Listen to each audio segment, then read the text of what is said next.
Dog Day Afternoon. She looked over at him and gave a silent look of reproach. He saw the look. He always saw the look. He asked her, "What?" "You smell like urine," she said. He responded with, "You mean piss?" She shook her head, gave him a different look for a moment, and said, "I mean what I say." "Well, my love," he told her, "that's 'cause I got peed on." She frowned in a mix of confusion and distaste. For his part, he broke out with a big grin and said, "It was great." "Couple of things," she told him. "First off, gross." He continued to grin as she said, "I thought you told me you can't end a sentence with a preposition." His grin did not go away, even as she played the role of grammar police. A smile lit up her pretty face as she waited for a response. He leaned toward her and said, "That's 'cause I got peed on, my love." The last part was said with a slight pause and big emphasis. She hummed at him and continued with, "And how exactly is that great?" "I will tell you," he said, as he proceeded to tell her. "While you were helping to prep for dinner," he pointed to the big chopping block and piles of veggies and whatnot that she had created with her enthusiastic, if not necessarily skilled use of an 8-inch Miyabi black chef knife that retailed for $650 back in the day, "I went out to get firewood." She nodded her head slowly and told him, "I told you we don't actually need wood." He frowned slightly as she continued.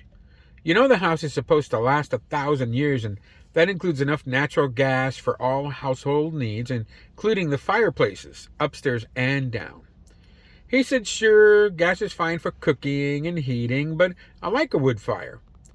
He watched her as he continued, "And I like using wood on the grill." She was not going to tell him that despite the house having enough gas to have a fire all day, every day, for probably 600 to 700 years, she did like the crackling of a wood fire. She sniffed and asked, "What does that have to do with urine?" "Like I was saying," he said, "I went out to get firewood." She smiled as he spoke because he made it sound like he had fetched himself a double-bladed wood axe and gone out to a forest primeval. She knew that he had taken their dented solar car 15 miles down the road to an extensive area several acres across that had many fallen trees. He could literally pick firewood off the ground and toss it into the little trailer that they would hitch to their future car. On the way there, I spotted something in the road, and it was small, and you know how narrow that road is. She listened to this and asked, "Did you run over it?" His brow furrowed, and he said, "It's not like I ran over it with my tires." She asked, "Did it get stuck under the car?" His brow remained furrowed as he continued, "Well, I started to hear this sound from the undercarriage." She interrupted, "It got stuck under the car." He did not answer the question. "So I pulled over and was looking under the car." She interrupted again with, "So it did get stuck under the car." He chose not to acknowledge her and said, "So I was investigating the undercarriage and I felt moisture on my legs." "Piss?" she exclaimed. "Urine, my love," was his response. "So what was it?" she asked. At this he was bouncing slightly, like a little boy doing the pee-pee dance. "Come see," he said excitedly. With this he turned and hurriedly left their kitchen without waiting to see if she was following. She followed her husband outside and noticed that he had left his father's pistol in its holster, hanging from one of the kitchen chairs. He used to always have it belted about his waist whenever they left their future house. After the incident with the crazy and his samurai sword and Molotov cocktail, he didn't carry it anymore.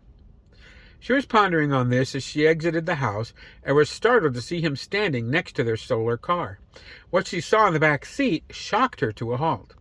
Jumping about the back seat and sticking its head out and back in the car, then out again, was a medium-sized gray dog. 10 years ago, this would have been so common a thing as to be not worth noticing. But they hadn't seen a living animal in, she had to think a moment, maybe 6 years. She looked at the beast and then at her husband, who was grinning ear to ear. It took her a moment to realize that her mouth was open. Her jaw had literally dropped, and her mouth was dry. She slowly closed her mouth, took a breath, and said at the same exact time as her husband, It's a dog. He, being him, said, Jinx. Oh my God, she exclaimed, as she watched him reach into the window and place a makeshift leash about the dog's neck. Babe, she asked, where did it come from? He told her, he. She looked confused for a moment and asked, what? It's a he, her man told her. He continued, Fido is a he. Babe, she told him, if we're going to have a dog, I think we might want to talk about a name for him. He opened the door and Fido leapt from the back seat and then proceeded to pee on her husband. Ew, she exclaimed as he laughed long and loud. Fido's a good boy, he told the pee master as the dog started to leap and bounce around the both of them. There is no if, my love, he told her. We have a dog. He got down on one knee and Fido proceeded to shower him with kisses. She was not going to miss out on this, so she got on one knee and was immediately assaulted with a very slobbery tongue. They were both laughing, and he said, he's only been around for an hour, but damn it, I love him. Are you sure about that name, babe? She asked him. He looked at her and told her, it's derived from a Latin word. His name means faithful. She smiled at that and nodded in agreement as he stated. So Fido is his name. Later, after an extensive pee-filled investigation of their future house, the three of them lounged on the couch in front of a crackling wood fire, and everyone was happy. Much later, he made his way to the bathroom, the one room where he could have true privacy. He always locked the door, even if he was alone. It was a quirk that she would still occasionally kid him about. Alone in the bathroom, he wondered why he didn't tell his wife everything about finding Fido. He reached into his pocket and pulled out something to examine it more closely. It was a worn leather collar. Scratched in very careful writing on a little tarnished silver tag in the shape of a comic-style bone was one word, Fido.